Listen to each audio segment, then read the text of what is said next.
Hello hi friends, welcome to night rider DCR. DCR ಅಂದರೆ ಏನಂತ ಫಸ್ಟೇ ಹೇಳ್ಬಿಡ್ತೀನಿ. DCR ಅಂದರೆ ಡ್ರೀಮ್ ಚೇಸರ್. ನನ್ನ ಡ್ರೀಮ್ಗೆ ನಾನೇ ಚೇಸರ್. ಸೊ ಹಾಗಾಗಿ ಡ್ರೀಮ್ ಚೇಸರ್ ಅಂತ ನಾನು ಇದಕ್ಕೆ ಹೆಸರಿಟ್ಟಿದ್ದೀನಿ. ಸೊ ನನ್ನ ಡ್ರೀಮ್ ಏನು ಅನ್ನೋದನ್ನು ನಾನು ಮುಂದಿನ ವೀಡಿಯೋಗಳಲ್ಲಿ ನಿಮಗೆ ತಿಳಿಸ್ಕೊಡ್ತೀನಿ. ಸೊ ನನ್ನದೊಂದು ಏಮ್ ಇದೆ. ಆ ಏಮ್ ಕಂಪ್ಲೀಟ್ ಆದ ತಕ್ಷಣ ನಾನು DCR ಯಾಕೆ ಅನ್ನೋದನ್ನು ನಾನು ನಿಮಗೆ ತಿಳಿಸ್ಕೊಡ್ತೀನಿ. ಸೊ ಯಾರ್ಯಾರು ನನ್ನ ಚಾನಲ್ನ ಫಸ್ಟ್ ವ್ಯೂ ಮಾಡ್ತಾ ಇದ್ದೀರಾ, ಫಸ್ಟ್ ಟೈಮ್ ನನ್ನ ಚಾನಲ್ನ ವ್ಯೂ ಮಾಡ್ತಾ ಇದ್ದೀರಾ, ದಯವಿಟ್ಟು ಸಬ್ಸ್ಕ್ರೈಬ್ ಮಾಡ್ಕೊಳ್ಳಿ. ಹೀಗೆ ನನಗೆ ಸಪೋರ್ಟ್ ಮಾಡ್ತಾರೆ. Thank you. ಬಟ್ ನಾನು ಇವತ್ತು ನಿಮಗೆ ಆಲ್ರೆಡಿ ತಮ್ಮಲ್ಲಿ ನೋಡಿದ ತಕ್ಷಣ ಗೊತ್ತಾಗಿರುತ್ತೆ ಯಾವುದ್ರ ಬಗ್ಗೆ ಮಾತಾಡ್ತಾ ಇದ್ದೀವಿ ಅಂತ.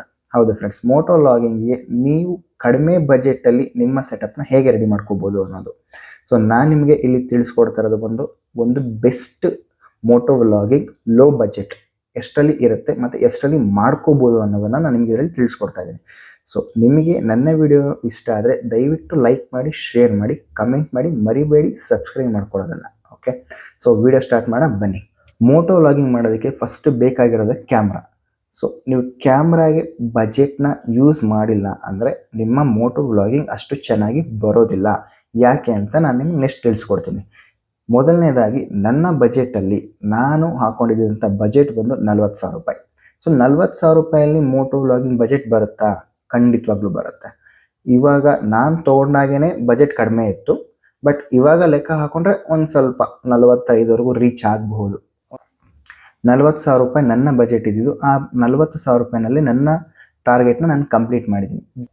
ಸೊ ನಿಮಗೆ ಬೆಸ್ಟ್ ಆಪ್ಷನ್ ವ್ಲಾಗಿಂಗ್ ಮಾಡೋದಕ್ಕೆ ಅಂತಂದರೆ ಗೋಪ್ರೋನೇ. ಅದು ಬಿಟ್ಟರೆ ಇನ್ಸ್ಟಾ 360ನಲ್ಲಿ ನೀವು ವ್ಲಾಗಿಂಗ್ ಮಾಡ್ತೀರಾ ಅಂದರೆ ತುಂಬ ಚೆನ್ನಾಗಿ ಬರುತ್ತೆ. ಸಮ್ಟೈಮ್ಸ್ ಅದು ಕ್ಯಾಮ್ರಾ 360 ವಿವಲ್ಲಿ ಇಟ್ಟಾಗ ಹ್ಯಾಂಗ್ ಆಗುತ್ತೆ ಕ್ಯಾಮ್ರಾ. ಅಂದರೆ ಅದು ಓವರ್ ಹೀಟ್ ಆಗಿ ಹ್ಯಾಂಗ್ ಆಗುತ್ತೆ, ಇಲ್ಲ ಸಾಫ್ಟ್ವೇರ್ ಅಪ್ಡೇಷನ್ ಆಗಿಲ್ಲದೆ ಇರೋದಕ್ಕೆ ಹ್ಯಾಂಗ್ ಆಗುತ್ತೆ, ನನಗೆ ಐಡಿಯಾ ಇಲ್ಲ. ಸುಮಾರು ಸತಿ ನನಗೊಂದು ಆ ಥರ ಆಗಿದೆ ಇನ್ಸ್ಟಾ 360 X3ನಲ್ಲಿ. X4 ನಾನು ಯೂಸ್ ಮಾಡಿಲ್ಲ. ಸೊ X3ನಲ್ಲಿ ಆ ಥರ ಆಗಿದೆ. ಮತ್ತು ಇನ್ನೊಂದೇನು ಅಂದರೆ ಅದಕ್ಕಿಂತ ಬೆಟರ್ ಅಂದರೆ ಗೋಪ್ರೋನೇ. ಬೇರೆ ಕಂಪ್ನಿಗಳ ಕ್ಯಾಮ್ರಾ ತೊಗೋಬೇಡಿ ಅಂತ ನಾನು ಹೇಳಲ್ಲ, ಯಾಕೆಂದರೆ ನಾನು ಯೂಸ್ ಮಾಡಿದ್ದೀನಿ ಕೆಲವೊಂದೊಂದು ಕ್ಯಾಮ್ರಾಗಳು. ಅದು ಯಾವುದೂ ಸೆಟ್ ಆಗದೆ ಇದ್ದಾಗ ಗೋಪ್ರೋಗೆ ನಾನು ಶಿಫ್ಟ್ ಆದೆ. ಸೊ ನನ್ನ ಬಜೆಟ್ ಇದ್ದಿದ್ದು 40,000 ರೂಪಾಯಿ. ಆ 40,000 ರೂಪಾಯಲ್ಲಿ ನಾನು ಏನೇನು ಪರ್ಚೇಸ್ ಮಾಡಿದೆ ಅನ್ನೋದನ್ನು ಫಸ್ಟೇ ಹೇಳ್ತೀನಿ. ಮೊದಲನೇದಾಗಿ ನೀವು ಇವಾಗ ಯಾವುದು ಅಪ್ಡೇಟೆಡ್ ವರ್ಷನ್ ಕ್ಯಾಮ್ರಾ ಬಂದಿದೆ ಅದನ್ನು ತೊಗೊಳಕ್ಕೆ ಹೋಗಬೇಡಿ. ಯಾಕಂದರೆ ನಿಮ್ಮ ಬಜೆಟ್ ಕಡಿಮೆ ಇದ್ದಾಗ ಅದನ್ನು ತೊಗೊಳ್ಳೋದು ವೇಸ್ಟ್.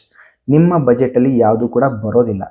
ಬಜೆಟ್ ನಿಮ್ಮ ಲೆವೆಲ್ಗೆ ಇದೆ ಅಂತ ಅಂದಾಗ ನೀವು ತೊಗೋಬೇಕಾಗಿರೋದೇನು, ಅದಕ್ಕಿಂತ ಬಿಲೋ ವರ್ಷನ್. ಸೊ ನಾನು ಕ್ಯಾಮ್ರಾ ಪರ್ಚೇಸ್ ಮಾಡಬೇಕಾದ್ರೆ, ಗೋಪ್ರೋ ಪರ್ಚೇಸ್ ಮಾಡಬೇಕಾದ್ರೆ 11 ಬಂದಿತ್ತು. ಸೊ ನಾನು ಅವಾಗ ಏನು ಮಾಡಿದೆ, 11 ನನ್ನ ಬಜೆಟಲ್ಲಿ ಇರಲಿಲ್ಲ. ಸೊ ನಾನೇನು ಮಾಡಿದೆ, ಗೋಪ್ರೋ 9ನ ಪರ್ಚೇಸ್ ಮಾಡಿದೆ. ಗೋಪ್ರೋ 9 ನನ್ನ ಬಜೆಟಲ್ಲಿತ್ತು. ಯಾಕೆಂದರೆ ನಾನು ಅವಾಗ ಅದನ್ನು ಪರ್ಚೇಸ್ ಮಾಡಿದಾಗ ಆಲ್ಮೋಸ್ಟ್ 23,000 ರುಪೀಸ್ ಇತ್ತು. ಸೊ ಅದಾದಮೇಲೆ ಉಲಾನ್ಸ್ ಇದು ಮೋಟೋ ವ್ಲಾಗಿಂಗ್ ಕಿಟ್. ಇದು ಬಂದು ಬಾಡಿ ಕೇಸ್ ಕೂಡ ನನಗೆ ಆಲ್ಮೋಸ್ಟ್ ಇದು ಬಂದು 1,500 ರುಪೀಸ್ವರೆಗೂ ಆಯಿತು. ಅದಾದಮೇಲೆ ಈ ಮೈಕ್ ಅಡಾಪ್ಟ್ರು ಬಂದು 4,500. ಸೊ ಅಲ್ಲಿಗೆ ಎಷ್ಟಾಯಿತು, 6,000 ರೂಪಾಯಿ ಆಯಿತು. ಇನ್ನು ನೆಕ್ಸ್ಟ್ ನೀವು ತೊಗೋಬೇಕಾಗಿರುವಂಥದ್ದು ಮೈಕ್. ನೋಡಿ, ಇದು ಮೈಕ್ ಬಂದು ಆಲ್ಮೋಸ್ಟ್ ಅಮೆಝಾನಲ್ಲಿ ಸಿಗುತ್ತೆ, ಅಮೆಝಾನ್, ಫ್ಲಿಪ್ಕಾರ್ಟಲ್ಲಿ ಎರಡರಲ್ಲೂ ಸಿಗುತ್ತೆ. ಇನ್ನೊಂದೇನೆಂದರೆ ಈ ಮೈಕ್ನ ಪರ್ಚೇಸ್ ಮಾಡ್ತೀರಾ ಅಂದರೆ ಇಲ್ಲಿ ನೋಡಿ, ಇಲ್ಲಿದೆ ಅಲ್ವಾ, ಈ 2 ಬ್ಲ್ಯಾಕ್ ಡಾಟ್ಸ್ ಇದ್ರೆ ಮಾತ್ರ ಪರ್ಚೇಸ್ ಮಾಡಿ. 3 ಡಾಟ್ಸ್ ಇರೋದು ಬಂದು ಗೋಪ್ರೋ ಕ್ಯಾಮ್ರಾಗೆ ಸೆಟ್ ಆಗೋದಿಲ್ಲ, ಅದೇನಿದ್ರು ಮೊಬೈಲ್ಸ್ಗೆ ಮಾತ್ರ. ಆಮೇಲೆ ಅದ್ರ ಜೊತೆ ಸ್ಪಾಂಜ್ನ ಕೂಡ ತಗೊಳ್ಳಿ. ಯಾಕೆ ಅಂದರೆ ಇದು ಬಂದು ನಾಯ್ಸ್ನ ರೆಡ್ಯೂಸ್ ಮಾಡುತ್ತೆ. ನಿಮ್ಮ ಹೆಲ್ಮೆಟಲ್ಲಿ ನೀವು ಹಾಕೊಂಡಾಗ ನಾಯ್ಸ್ನ ತುಂಬಾ ರೆಡ್ಯೂಸ್ ಮಾಡುತ್ತೆ. ಸೊ ಹಾಗಾಗಿ ನಾಯ್ಸು ಸ್ವಲ್ಪ ಕಡಿಮೆ ಆಗುತ್ತೆ. ಏರ್ ಸೌಂಡ್ ಏನಿರುತ್ತೆ ಅದು ಫುಲ್ಲು ಆಲ್ಮೋಸ್ಟ್ ಏರ್ ಸೌಂಡ್ನ ಇದು 60 to 70% ರೆಡ್ಯೂಸ್ ಮಾಡಿ ಆಡಿಯೋ ಕೊಡುತ್ತೆ. ಸೊ ಹಾಗಾಗಿ ಇದನ್ನು ಮರಿದೆ ಪರ್ಚೇಸ್ ಮಾಡ್ಕೊಳ್ಳಿ. ಇನ್ನು ನೆಕ್ಸ್ಟ್ ಹೋಗ್ತೀವಿ ಅಂತಂದರೆ ಬ್ಯಾಟ್ರೀಸ್. ಒಂದೇ ಬ್ಯಾಟ್ರಿನಲ್ಲಿ ನೀವು ಗೋಪ್ರೋ ರನ್ ಮಾಡೋಕ್ಕಾಗೋದಿಲ್ಲ. ರನ್ ಮಾಡ್ಬೋದು, ಅದು ಯಾವ ರೀತಿ ಅಂತ ನಾನು ನೆಕ್ಸ್ಟ್ ವೀಡಿಯೋದಲ್ಲಿ ತಿಳಿಸ್ಕೊಡ್ತೀನಿ. ಸೊ ನಾನು ನೆಕ್ಸ್ಟ್ ಹೋಗಿದ್ದೆ ಬ್ಯಾಟ್ರಿ ಕಿಟ್. ಈ ಬ್ಯಾಟ್ರಿ ಕಿಟ್ಟು ಆಲ್ಮೋಸ್ಟ್ ಏನಿಲ್ಲ ಅಂದ್ರೂ ನನಗೆ ಬಿದ್ದಿದ್ದು 6,000 ರುಪೀಸು. ಇದ್ರ ಮೇಲೆ MRP ಬಂದು 7,000 ರುಪೀಸ್ ಏನೋ ಇದೆ. ಸೊ ನನಗೆ ಒಂದು 6,000 ರುಪೀಸ್ವರೆಗೂ ಬಿತ್ತು. ಆಲ್ಮೋಸ್ಟ್ ಕಡಿಮೆ ಪ್ರೈಸೇ ಆಯಿತು. ಸೊ ಅಲ್ಲಿಗೆ ಎಷ್ಟಾಯಿತು, 23,000 ಪ್ಲಸ್ 6,000 29,000 ಪ್ಲಸ್ 1,500 30,500 ಆಯಿತು.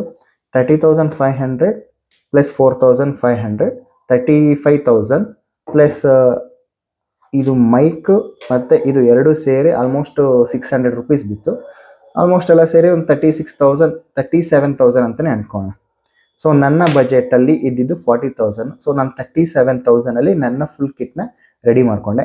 ಬಟ್ ಇನ್ನೂ ಒಂದು ನಾವು ಬಿಟ್ವಿ, ಅದು ಏನು ಅಂದರೆ ಹೆಲ್ಮೆಟ್ ಮೌಂಟು ನಾನು ನೆಕ್ಸ್ಟ್ ವಿಡಿಯೋದಲ್ಲಿ ನಿಮಗೆ ತೋರಿಸ್ತೀನಿ. ಯಾಕೆ ಅಂದರೆ ಅದನ್ನು ಆಲ್ರೆಡಿ ಹೆಲ್ಮೆಟ್ ಫಿಟ್ ಮಾಡಿಬಿಟ್ಟಿದ್ದೀನಿ. ಸೊ ಆ ರೀಸನ್ಗೆ ನಾನು ಅದನ್ನು ನೆಕ್ಸ್ಟ್ ವಿಡಿಯೋದಲ್ಲಿ ನಿಮಗೆ ತೋರಿಸ್ತೀನಿ. ಸೊ ಅದು ಆಲ್ಮೋಸ್ಟ್ ಒಂದು 1,000 ರುಪೀಸ್ವರೆಗೂ ಬಂತು. ಸೊ 38,000 ಆಯಿತು. ಸೊ ನನಗೆ ಇನ್ನೂ 2,000 ರುಪೀಸ್ ಉಳಿತು. ನಿಮ್ಮ ಮೋಟೋ ವ್ಲಾಗಿಂಗ್ ಸೆಟಪ್ನ ಈಸಿಯಾಗಿ ಮಾಡ್ಕೋಬೋದು. ಅಪ್ಗ್ರೇಡೆಡ್ ವರ್ಷನ್ ಯಾವಾಗ ನೀವು ಹೋಗಬೇಕು ಅಂದರೆ ನಿಮ್ಮ ವಿಡಿಯೋಗಳು ತುಂಬ ಚೆನ್ನಾಗಿ ರನ್ ಆಗ್ತಾ ಇದೆ, ಸೊ ನಿಮಗೆ ಯೂಟ್ಯೂಬಿಂದ ಒಂದು ಲೆವೆಲ್ಗೆ ಅರ್ನಿಂಗ್ಸ್ ಆಗ್ತಿದೆ ಅಂದಾಗ ನೀವು ನೆಕ್ಸ್ಟ್ ಲೆವೆಲ್ಗೆ ಹೋಗೋದು ತುಂಬ ಒಳ್ಳೆಯ ವಿಷಯ. ನಿಮಗೆ ಯೂಟ್ಯೂಬಿಂದ ಅರ್ನಿಂಗ್ಸ್ ಆಗ್ತಾಯಿದೆ ಅಂದಾಗ ನೀವು ನೆಕ್ಸ್ಟ್ ಲೆವೆಲ್ಗೆ ಅಪ್ಗ್ರೇಡ್ ಆಗೋದ್ರಲ್ಲಿ ತಪ್ಪಿಲ್ಲ. ಸೊ ಅದಕ್ಕಿಂತ ಬಿಫೋರೇ ಫಸ್ಟೇ ಬಜೆಟ್ ಹಾಕಿ ಸುಮ್ಮನೆ ಕೈ ಸುಟ್ಕೊಬೇಡಿ. ಆಲ್ಮೋಸ್ಟ್ 40,000 ಏನು ಕಡಿಮೆ ಬಜೆಟ್ ಅಲ್ಲ ನಾನು ಹಾಕಿದಾಗ.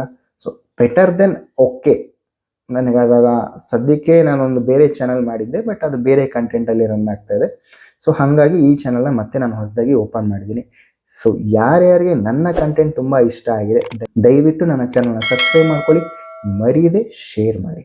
Thank you friends.